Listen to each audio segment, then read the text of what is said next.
Yang ketiga, wa qiyamun liqadirin fi fardin. Yang ketiga, berdiri bagi orang yang mampu fi fardin dalam salat fardu. Wal ajiz anhu walau binahwi dawranir ra'si fi safinatin qada.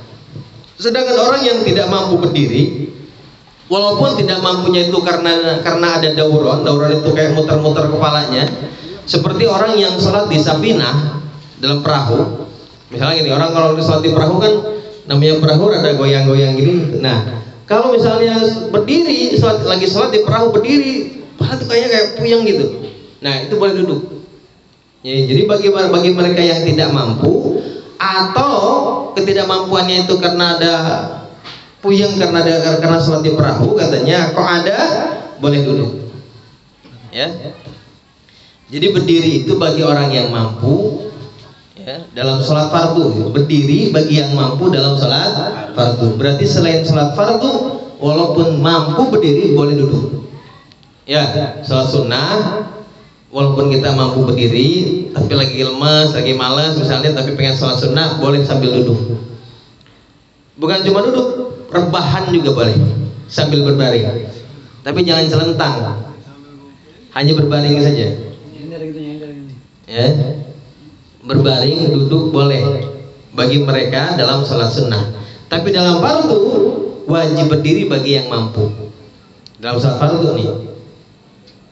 Nah, kemudian yang tidak mampu berdiri itu, selain betul-betul tidak mampu berdiri, gini, kalau ada orang yang puyeng misalnya, ya, kalau tadi kan disebutkan di sini wal ajizanhu walau binahwi dawranir ra'si, walaupun cuma karena merasa muter kepala karena sholatnya di safinah. Termasuk gini, kalau kita sholat, kemudian kalau berdiri kayaknya puyeng nih, kalau berdiri kayaknya kayak mau ngusruk aja gitu, boleh duduk. Assalamualaikum teman-teman, berjumpa lagi dengan saya di sini di channel Bang Mo.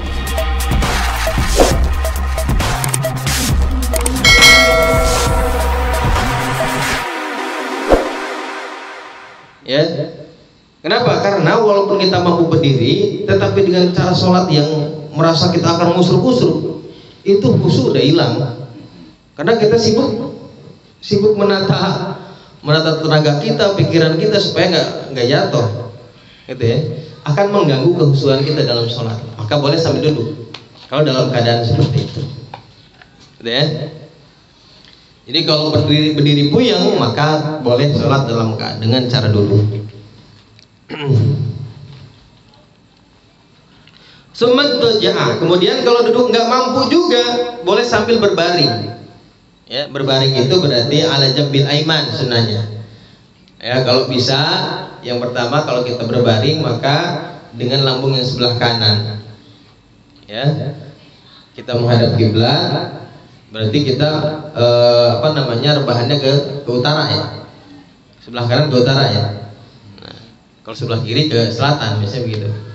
Nah, kalau mampu ke utara berarti ya sama seperti sholat seperti mayit dikuburkan. Kemana nih? Kan yang samping kanan sini, kemudian ke arah kiblat. Nah, itu cara sholat orang yang sambil berbaring. Kalau nggak mampu duduk, maka boleh sambil berbaring. Kalau misalnya tidak mampu ke kanan, ya ke kiri. Kalau ke kanan ke kiri nggak mampu, ya celentang. Ya, celentang. Kalau celentang, dia harus menghadapkan telapak kakinya ke kiblat. Kalau celentang, caranya arahkan telapak kaki ke kiblat, kemudian ganjal kepala supaya agak lebih tinggi supaya kita menghadap kiblat. Kalau celentang. Nah, tapi tadi bagi orang yang sholat sunnah, ya, bagi mereka yang sholat sunnah kan tidak wajib berdiri. Ya, mampu tidak mampu tidak wajib berdiri bagi mereka yang sholat sunnah. Itu hanya boleh sambil duduk, sambil berbaring saja, tapi mustalqiyan, celentang nggak boleh. Kalau dalam sholat sunnah yang bagi mereka yang mampu, gitu ya.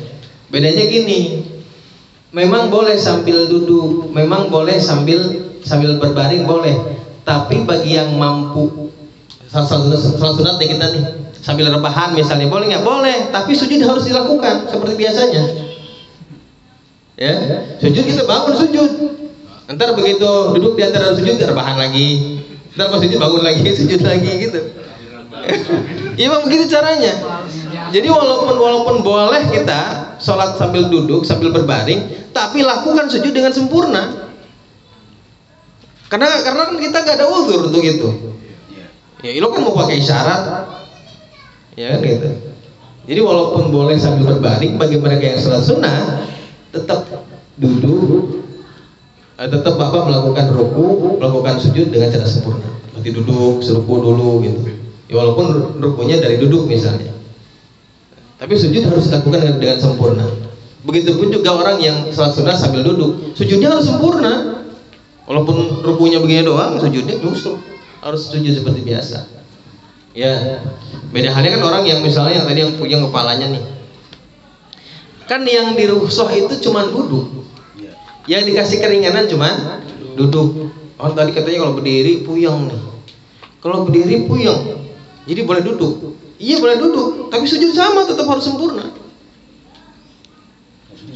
Ya, kecuali semuanya puyeng boleh sambil rebahan pakai isyarat, gitu ya. Tarawih besok kayaknya nih. Terawih kalau misalnya udah lemes-lemes ya boleh. Terawih ya. Ya kalau nggak malu ya nggak apa-apa. Oh, bangun itu mah ya. Ya lo kan udah nenek-nenek di belakang sanggup. Bang Hari pun sambil duduk gitu. Apa katanya gini stroke. Lagi ngamal. Kan gitu. Ada yang mau pakai bangku ya. Iya nggak apa-apa. Bangkunya Kalau sholat sunnah boleh. Kalau pakai bangku ya sujud tetap melakukan sujud seperti biasa. Kalau bisa mah gitu ya. Jadi kalau misalkan pakai bangku duduk nih, rukunya misalnya dari sambil duduk gitu ya nggak apa-apa, tapi sujud tetap ke bawah. Nah, ya jadi nanti misalnya Bang Dul habis pasang listrik capek nih mau terawih tapi nggak apa-apa bawa bangku gitu. Ya, yang namanya terawih kan sunnah boleh, cuman memang pahalanya juga setengah orang yang berdiri kan gitu ya. Orang yang duduk pahalanya orang yang sholat berdiri. Kalau yang tiduran rebahan pahalanya setengah orang yang rebahan yang duduk gitu. Jadi diskon lah. Nah,